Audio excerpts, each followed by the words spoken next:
ఇప్పుడు మట్టుకు గృహిణివి కావా? ఇది వేరు. అప్పుడు మనకి డబ్బు అవసరం ఉండదు. నువ్వు ఏ కంపెనీలోనో పెద్ద ఆఫీసర్ అయిపోతావు. నేను పెద్ద కారులో తిరిగేస్తాను. అప్పుడు ఇల్లు పిల్లలు. ఆగిపోయింది సురేఖ. రాజగోపాల్ ఉలిక్కిపడ్డాడు. సురేఖకి పిల్లల మీద ఆసుందా? తామిద్దరికీ పిల్లలు కలిగితే వాళ్ళేమవుతారు? పెళ్లి కాకుండా పిల్లలు కలిగితే ఇక లీగల్ చిల్డ్రన్ కారా? బాస్టర్డ్స్ అనరా? సురేఖ ఇవేమీ ఆలోచించడం లేదు. ఆమె మనసులో రాజగోపాల్ భవిష్యత్తు దేదీప్యమానంగా వెలిగిపోతూ ఉంది. అందులో తమ ఇల్లు, తామిద్దరి అన్యోన్య దాంపత్యం, పిల్లలు ఇవే కనపడుతున్నాయి.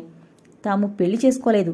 సంఘం తమ ఈ అనుబంధాన్ని ఆమోదిస్తుందా అన్న సంశయం ఆమెకి రావడం లేదు. అటువంటి అనుమానాలు ఎందుకనో సురేఖకి వచ్చేవి కావు. రాజగోపాల్ జీవితం సురేఖ చుట్టూ లతలా అల్లుకుపోతోంది. ఆమె ప్రదర్శనలను బట్టి అతని దైనందిన జీవితం నిర్ణయించుకునేవారు. ఉదయం పూట 8:30 కల్లా సురేఖ నృత్యనికేతనంకి వెళ్లి అక్కడ చిన్నపిల్లలకి డ్యాన్స్ పాఠాలు నేర్పేది. 1-2 గంటలు ప్రాక్టీస్ చేసి మధ్యాహ్నం 1:30కి ఇంటికొచ్చేది. ఆ తర్వాత ప్రోగ్రాం లేని రోజునైతే సాయంత్రం రాజగోపాల్ కాలేజీ నుంచి వచ్చాక ఇద్దరూ బీచ్కో సినిమాకో వెళ్లేవారు. ఆమెకి ప్రదర్శన ఉన్న రోజున అతనికి పరీక్షలున్నప్పుడు చాలా నియమబద్ధమైన జీవితం గడిపేవారు. ముఖ్యంగా సురేఖ ప్రదర్శన ఉన్న ముందు రోజున, ఆ తర్వాత రోజున ఆమెని పసిపిల్లలాగా చూసేవాడు.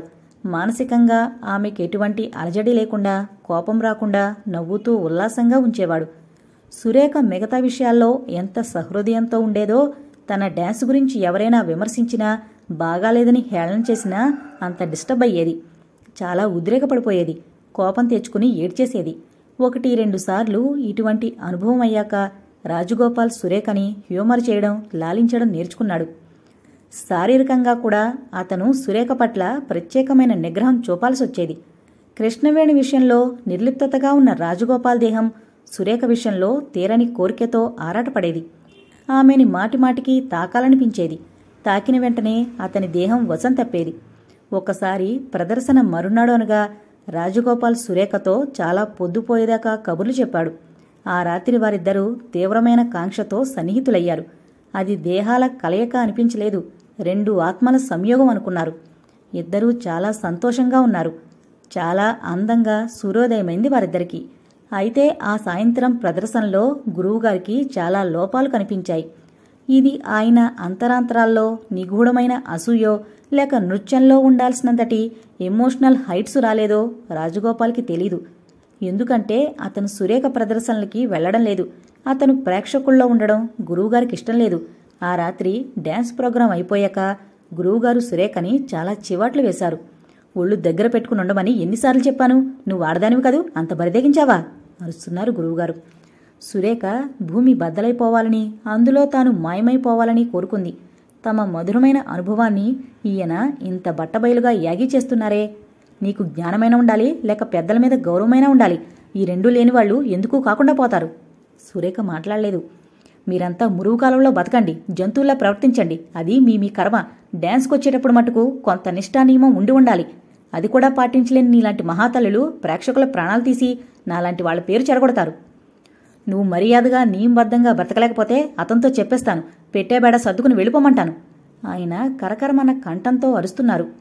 మీరెవరు ఆయన వెళ్ళిపోమని చెప్పడానికి? అంతగా అయితే ఈ డ్యాన్స్ మానేస్తాను, అంతేగాని ఆయన వదులుకోలేను అన్న మాటలు సురేఖ నాలిక చివరిదాకా వచ్చాయి. కాని పెదిమలు దాటలేదు. ఈ నృత్య ప్రదర్శనలు, అందువల్ల రాబడి తనకి చాలా అవసరం. రాజగోపాల్ చదువు అయిపోయేదాకా తాను పళ్ళు బిగబట్టి గురువుగారి తిట్లు భరించాలి. ఆయన పెట్టేటువంటి ఆంక్షలు పాటించాలి. అటు తర్వాత ఈ మాదిరి పరిస్థితి రాకుండా సురేఖ జాగ్రత్త పడింది. అసలు రాజగోపాల్ కూడా అతి నిగ్రహంతో ప్రవర్తించేవాడు. సురేఖ బయట దేశాలకు వెళ్ళినప్పుడు 3 వారాలు 2 నెలలు అతను ఒంటరిగా ఉండిపోవలసొచ్చేది. నెలకి 4-5 తడవలు సురేఖ 3-4 రోజులు టూర్స్లో ఉండేది. ప్రతిసారి ఇంటికి అమితోత్సాహంతో తిరిగొచ్చేది. రాజగోపాల్ కూడా ఆమె ఎప్పుడొస్తుందా, ఏ రైలుకొస్తుందా అని తృష్ణతో ఎదురుచూస్తుండేవాడు. ఈ చిన్న చిన్న ఎడబాటులు వారిద్దరిలోని ప్రేమని, కాంక్షని ద్విగుణీకృతం చేసేవి. ప్రతిసారి టూర్ నుంచొచ్చేటప్పుడు సురేఖ రాజగోపాల్ కోసం ఏదో ఒక చిన్న కానుక తెచ్చేది. ఆ టూర్లో ఆమె మనస్సంతా అతనిపైనే లగ్నమైందని ఈ బహుమతులు నిశ్శబ్దంగా ప్రేమ ఊసులు చెప్పేవి. రాజగోపాల్కి జీవితం తృప్తిగా, పరిపూర్ణంగా ఉన్నా మధ్య మధ్య అవమానకరమైన పరిస్థితులు ఎదుర్కోవలసొచ్చేది. సురేఖ దగ్గరకొచ్చాక అతను దేనికి తడుముకోవాల్సి వచ్చేది కాదు. సురేఖ ఎప్పుడూ ఇంట్లో డబ్బు ఉంచుతుండేది. సంపాదన ఆమెదైనా దేనికి ఖర్చు చేయాలి, ఎంత ఖర్చు చేయాలి అన్నది అతనే నిర్ణయించేవాడు. ఈ ఇంట్లో అతనిదే పైచేయి. తనకంటే చదువుకున్నవాడు, తెలివైనవాడు అని సురేఖ అతని ఆధిక్యతని ఏనాడో అంగీకరించింది.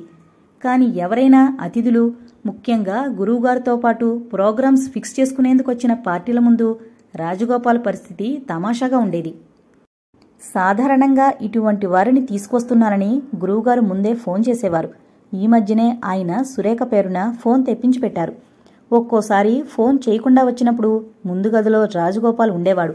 అతను కూర్చున్న తీరు, చదువుకుంటున్న విధము చూస్తే ఇతను అతిథి కాదు, ఇంట్లో వ్యక్తి అని అవతల వారికి అర్థమయ్యేది. అయితే ఈ సురేఖ మిస్ అని, ఆమెకి పెళ్లి కాలేదని వినడం చేత ఎవరితను, ఈమెకేమవుతాడు అన్నట్లు చూసేవారు. ఎవరూ నోరు తెరిచి అడిగేవారు కాదు. కాని వారి కళ్లల్లో ప్రశ్నలు, ఊహలు కదులుతుండేవి.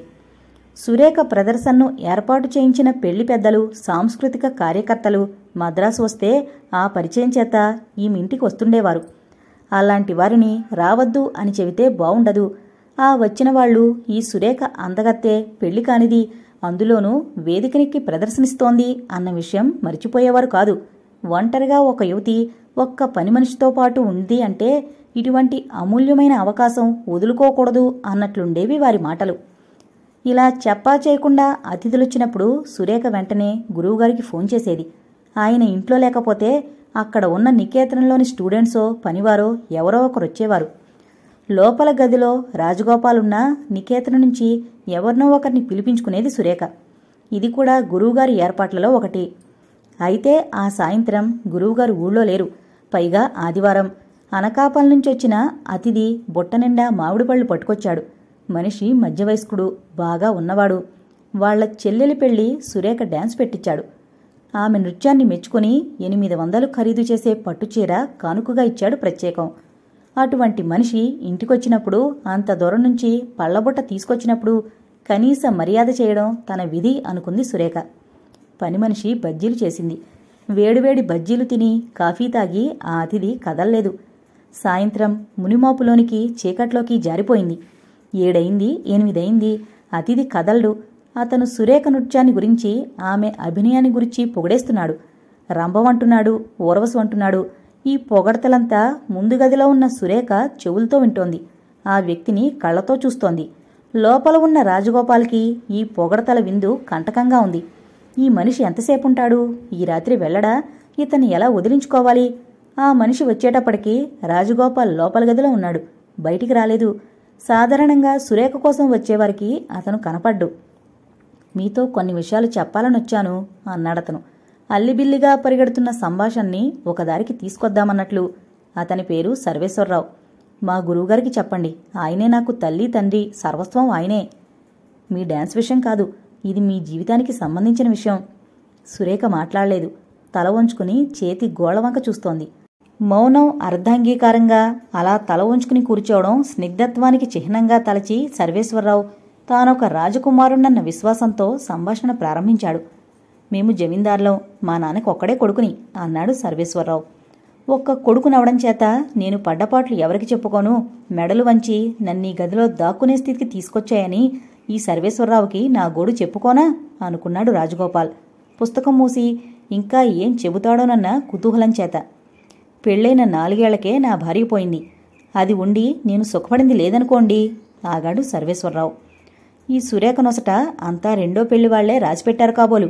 మొదటి పెళ్లిలో మగవాళ్లు సుఖపడరా? రాజగోపాల్కి ఆలోచనలొస్తున్నాయి. నాకు లలిత కళ్ళంటే చాలా ఇష్టం. చిన్నప్పుడు నాటకాలు వేస్తుండేవాణ్ణి, ట్రూప్ వెంట పోతుండేవాణ్ణి. మా నాన్న నా ఇష్టానికి వ్యతిరేకం చెప్పరు. ఇప్పుడు డాన్స్ మీద ఇష్టం పెంచుకుంటాడు కాబోలు. ఒక విషయంలో నాకంటే అదృష్టవంతుడు. తండ్రి మాటని ఇతను వినడం లేదు. ఇతని ఇష్టప్రకారం తండ్రి నడుస్తాడట. ఇది బాగానే ఉంది అనుకున్నాడు రాజగోపాల్. మీకు తడుముకుంటున్నాడు సర్వేశ్వరరావు. సురేఖ వైపు నుంచి ఎటువంటి మాట రావడం లేదు.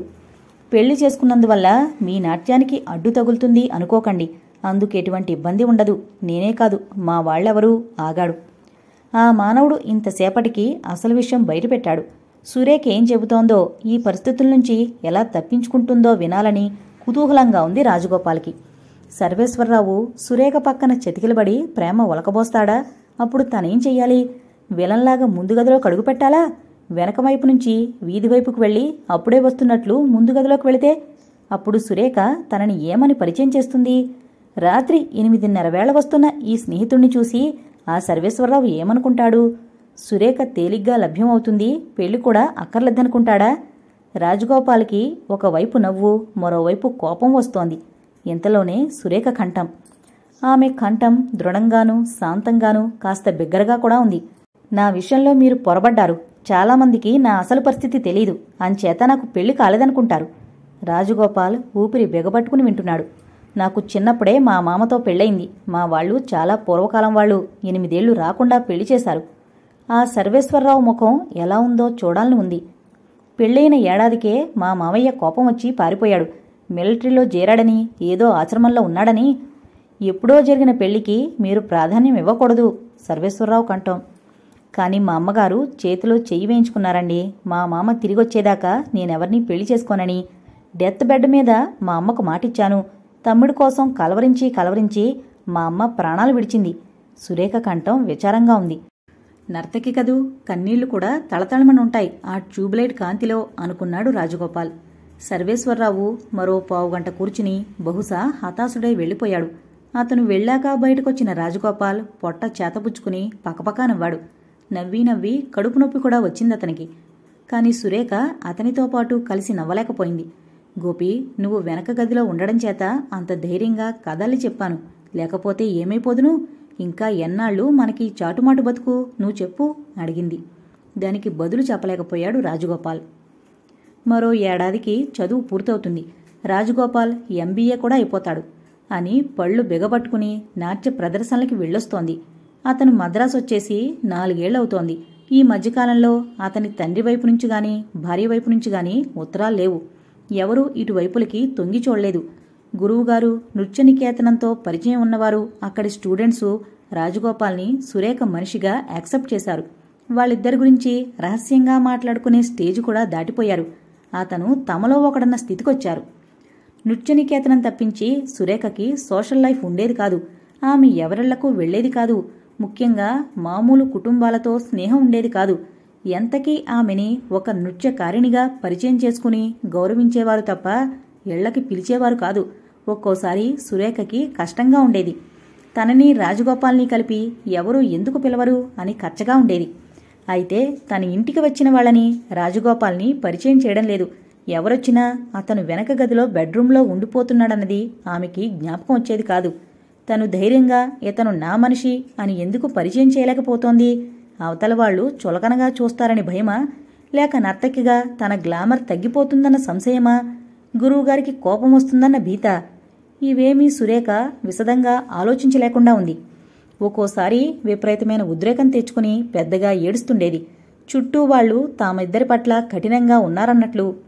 ఇతరులు ఎలా ఉంటే మనకేం, నీకు నాకు ఇష్టమైనప్పుడు వాదించేవాడు రాజగోపాల్. అది కాదు గోపి, ఆ శ్యామల, దానికి పేరుకి మొగుడంటూ ఉన్నాడు. పెద్ద పెద్ద మంగళసూత్రాలు వేసుకు తిరుగుతుంది. బియ్యపు కొట్టు చెట్టియారు దాన్ని మొగుడిని పోషిస్తున్నాడని అందరికీ తెలుసు. 2 పిల్లల తల్లి స్టేజ్ మీదకి ఎక్కి తైతకలాడుతూ వెధవ పతివ్రత కబుర్లు చెబుతోంది. కసిగా ఉంది సురేఖ కంఠం. రాజగోపాల్ సన్నగా నవ్వుతున్నాడు. ఎందుకు నవ్వుతున్నావు? ఆడదానమై పుడితే తప్ప నీకు నా బాధ తెలీదు. ఏమిటి నీ బాధ? కాస్త తెలుగులో చెప్పు అడిగాడు అల్లరిగా. మొన్న సువర్ణ గౌరీ వ్రతం అంట చేసుకుంది. ముత్తైదువుల్ని మట్టుకే పిలుస్తారట ఆ వ్రతానికి. అందర్నీ పిలిచి నన్ను మట్టుకు వదిలేసింది. సురేఖ కంఠంలో ఉడుకుమోత్తనం. రాజగోపాల్ మాట్లాడలేదు. ఈ విషయంలో ఎవరి అభిప్రాయాలు వారివి. కళాకారిణి అయిన ఈ సురేఖకి ఈ నమ్మకాలు పట్టుదలలు ఏమిటో. చూసావా, నువ్వు వాళ్లలాగానే ఆలోచిస్తున్నావు. మొగుడుండి ఇంకొకటితో తిరిగే ఆ శ్యామల పెద్ద సుమంగళి, నేను కాదు, అవునా? నిన్నే నమ్ముకుని నీదాన్ననుకున్న నా గురించి నీకే లేనప్పుడు. సురేఖ కన్నీళ్లు అంతకంతకీ ఎక్కువవుతున్నాయి. ఏయ్ పిచ్చి, నీకెందుకో ఇవన్నీ? నువ్వు నా భార్యవి. ఆ వ్రతాలు పూజలు నీకెందుకు? నువ్వు కళా సరస్వతివి. నటరాజమూర్తిని నీ కొంగు కట్టుకున్నావు. నీ ప్రతి భంగిమలో భగవంతుడు సాక్షాత్కరిస్తున్నప్పుడు నువ్వింకా పూజలు వ్రతాలు అని దేవులాడ్డం సిల్లీగా ఉంటుంది. ప్రతిరోజు నటరాజ విగ్రహానికి పూజ చేస్తావు. గురువుగారి పాదాలకి నమస్కరిస్తావు. ఇంతకు మించిన నియమనిష్టలు ఇంకేం కావాలి? అది కాదు గోపి, స్త్రీగా గృహిణిగా. పోవోయ్, ఈ పిచ్చి నమ్మకాలు వదిలే. రోజూ నా సేవ చేస్తున్నావుగా, చాలు. నీకు తప్పకుండా అరుంధతి పక్కన సీటు రిజర్వ్ చేసేశాను. ఛీ, నీకన్నీ వేళాకోలాలే. పన్నీటి జల్లుల ఫక్కున నవ్వింది ఆ కన్నీళ్లలోంచే. నిజంగా చెబుతున్నాను, నన్ను పోషిస్తున్నావు, చదువు చెప్పిస్తున్నావు. తెల్లవారి లేస్తే నాకేం తక్కువైపోతుందోనని గిలగిలాడిపోతావు. ఇన్ని వేల మంది నీ అభినయానికి ముగ్ధులై నీకోసం పడిగాపులు పడితే కన్నెత్తి కూడా చూడవు. మనసా వాచా అంతా నా గురించే. సురేఖ ముఖం సంతోషంతో వెలిగిపోతోంది. ఆగాగు, నువ్వు కూడా పొగడతలు మొదలుపెట్టకు అంది అప్పటికి శాంతిస్తూ. ఎంబీఏలో చేరాక రాజగోపాల్ లాకి కూడా ఈవినింగ్ క్లాసెస్కి వెళ్లడం మొదలుపెట్టాడు. సురేఖ ఆశిస్తున్న పెద్ద పోస్టు కావాలంటే, ఎగ్జిక్యూటివ్ పోస్టు సంపాదించాలంటే లా డిగ్రీ కూడా చేతిలో ఉండాలని, అందులోనూ కంపెనీ లా మీద ఒక కన్నుంచి చదువుతున్నాడు. ఒక్క ఏడాది గడిస్తే అతని దీక్ష పూర్తయిపోతుంది. ఆ తర్వాత తమ జీవితాలకి ఒక భద్రత ఏర్పడుతుంది అనుకుంటున్నాడు. ఆ ఏడాదే చెప్పా పెట్టకుండా రాజగోపాల్ తండ్రి ఊడిపడ్డాడు. ఒక ఉదయం వేళ పొద్దుట 8 గంటల వేళ సంచిపుచ్చుకుని వచ్చిన మనిషిని ముందు గదిలో కూర్చోబెట్టి పని మనిషి లోపలికొచ్చి చెప్పింది ఎవరో వచ్చారని. సురేఖ తన కోసం ఎవరన్నా వచ్చారేమోనని పేరు వివరాలు కనుక్కోమని పంపింది పని మనిషిని ముందు గదిలోకి. ఆ వచ్చిన మనిషి రాజగోపాల్ కోసం వచ్చాడు, తన కోసం కాదు. సురేఖకి త్రుటికాలం భయం వేసింది. ఎవరు? వాళ్ళ ఎందుకొచ్చారు? రాజగోపాల్ ముందు గదిలోకొచ్చాడు. సోఫాలో కూర్చున్న వ్యక్తిని చూసి ఉలిక్కిపడి సర్దుకుని పక్క కుర్చీలో కూర్చున్నాడు. గదిలో గుండు సూది పడినా చప్పుడు వినిపించేటంత నిశ్శబ్దంగా ఉంది. లోపల గదిలోని సురేఖ చెవి వగ్గి వింటోంది.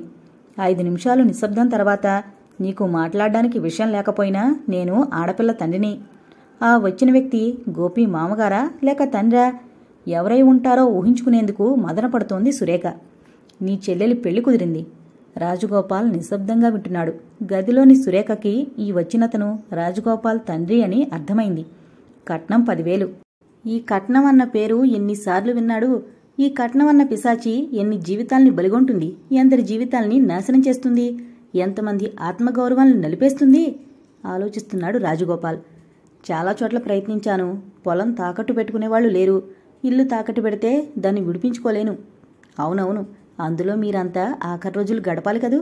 మా అమ్మలాగే మీరు అక్కడే ఆచూరు కిందే వెళ్ళిపోవాలి కాబోలు. తన ఆలోచనకి తనకే ఆశ్చర్యంగా ఉంది. ఎదుట కూర్చున్న వ్యక్తి తనకి జన్మనిచ్చిన తండ్రి. అతన్ని గురించి తానింత నిర్దాక్షిణ్యంగా ఎందుకు ఆలోచిస్తున్నాడు? రాజగోపాల్ తనని తాను మందలించుకున్నాడు. తన మెడలు వంచి పెళ్లి చేసిన ఈ వ్యక్తికి ఈ రోజున తనపై ఎటువంటి హక్కు లేదు. హక్కు లేదు గాని అల్లరి పెట్టే శక్తి ఉంది కదా. ఉండి ఎందుకు అల్లరి పెట్టలేదు? సానుభూతి వల్లనా లేక భయపడ్డా?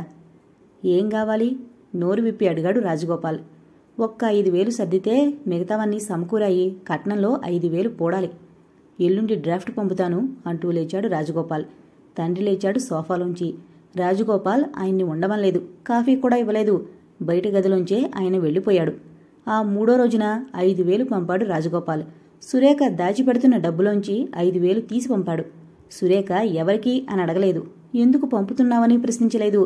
ఆమెకి తనపై గల నమ్మిక చూస్తుంటే రాజగోపాల్కి తన జీవితం ఒక కాంతి వలయంతో కప్పబడి దీప్తివంతమైందన్న తృప్తి కలిగింది. తామిద్దరి మధ్యనున్న నమ్మకం ప్రేమ కంటే లోతైంది, ఉన్నతమైందీను.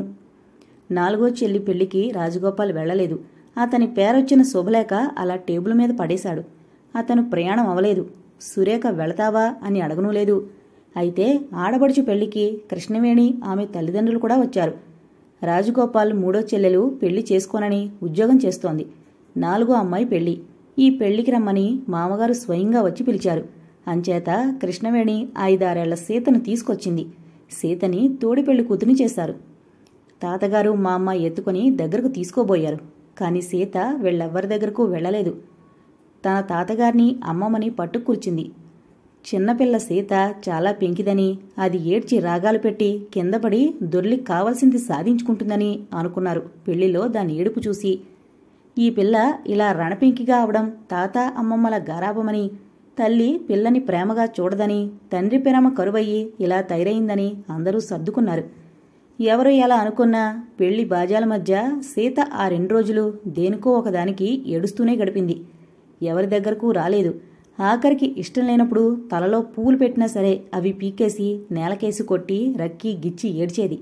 అంచేత ఆ పిల్లకి కోపం రాకుండా జాగ్రత్త పడ్డారు అందరూను. బాగున్నావమ్మా? కళ్ళనీళ్లు పెట్టుకుంటూ అడిగింది అత్తగారు కృష్ణవేణిని. కృష్ణవేణి తల ఊపింది.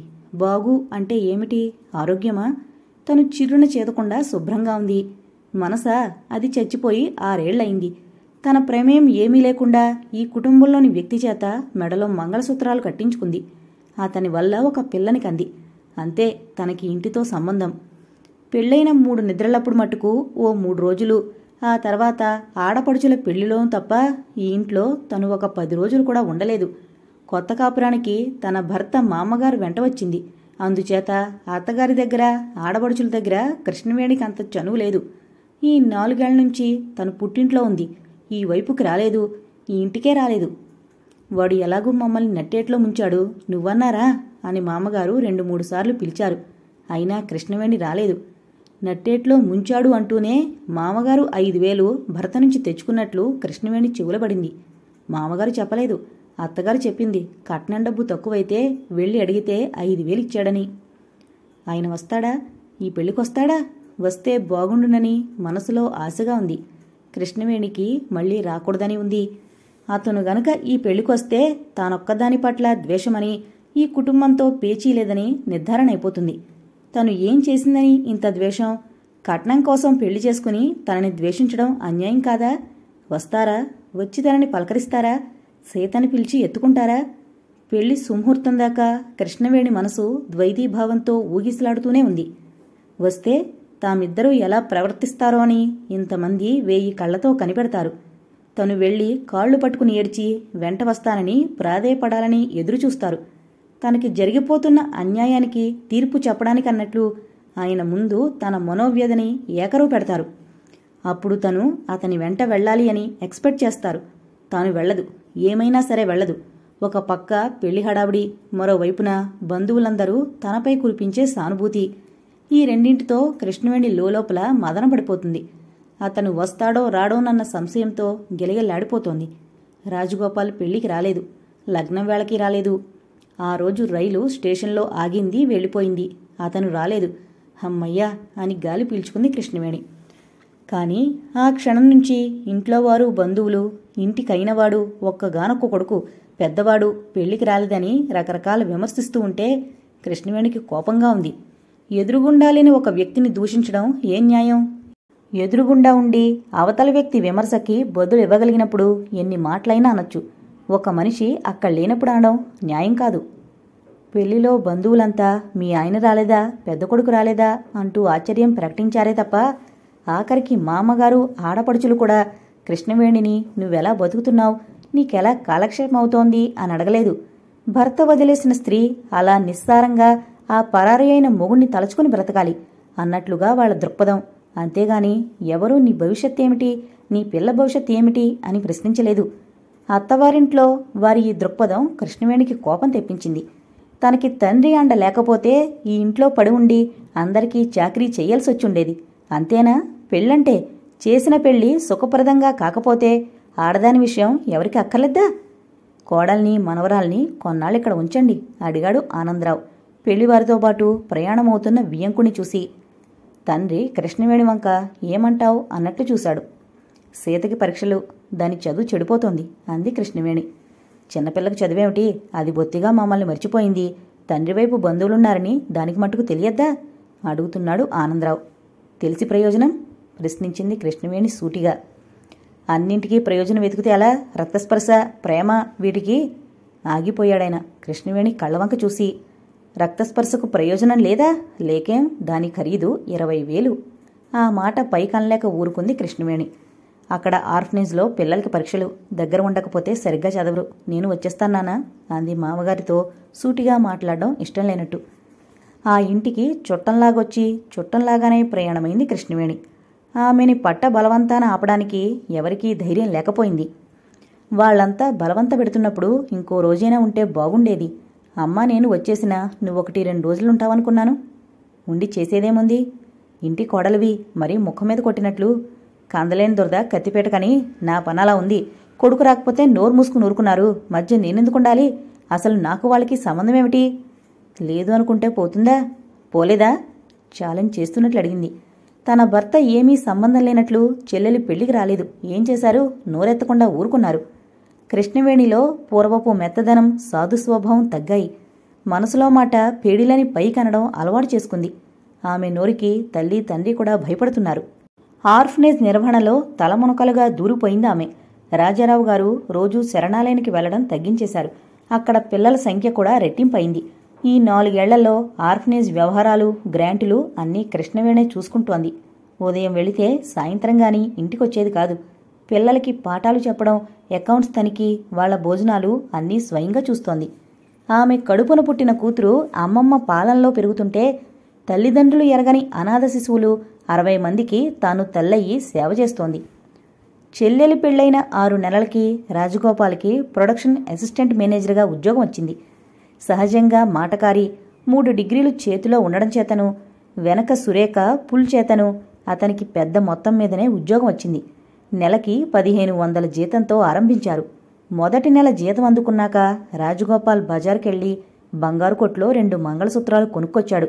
ఇదిగో అమ్మాయి, మంగళసూత్రాలు కొనుక్కొచ్చాను. గుళ్ళో కట్టమన్నావా, ఇంట్లోనే కట్టేమన్నావా అడిగాడు ఆ రాత్రి సురేఖని. సురేఖ ఉక్కిరిబిక్కిరవుతోంది. అనేకసార్లు ఆమెకి తోటి గృహిణిల్లాగా మంగళసూత్రాలు కట్టుకోవాలని అనిపించేది. పైకి చెబితే రాజగోపాల్ నవ్వుతాడేమోనని భయం. తన మనసులోని కోరిక గ్రహించి మొదటి జీతంతో తమ బంధానికి ఒక పవిత్రత ఏర్పరుస్తున్నాడు. మా గురువుగారిని అడిగి మంచిరోజు చెప్పమంట. ఆయన ఎదుట మీరు నా మెళ్ళో మంగళసూత్రాలు కట్టండి. మీరు అంటున్నావేమిటోయ్, కొత్తగా ఉంది. ఇంట్లో మరో మనిషి ఉన్నాడేమోనని భయపడిపోయాను. అది కాదు, ఇక నుంచి నిన్ను గోపి అని పిలవను. ఏమ్మా, ఆ పేరు బాగాలేదా? పేరు కోసం కాదు, మనమిద్దరం ఉన్నప్పుడు ఏ పేరుతో పిలిచినా ఒకటే. బయట మీరు అని మన్నించదలుచుకున్నా. మీకు పెద్ద ఉద్యోగం, నువ్వంటే బాగోదు. అలాంటప్పుడు నేను ఒసేవ్ ఏమై అని పిలవాల్సి వస్తుంది. పేరు పెట్టి పిలవకూడదు. మీరెలా పిలవాలంటే అలా పిలవండి. దీన్నే వెర్రి వదిలి తలకి రోకలు చుట్టుకోవడం అంటారు. నీకు నేనెప్పుడూ గోపినే, అది మర్చిపోకు. నువ్వు లేకపోతే నేను లేను. ఛీ, అలా అనకండి. ఇదిగో సురేఖ, నువ్వు అండీ గిండి అంటే ఇంట్లో ఉండకుండా పారిపోతాను.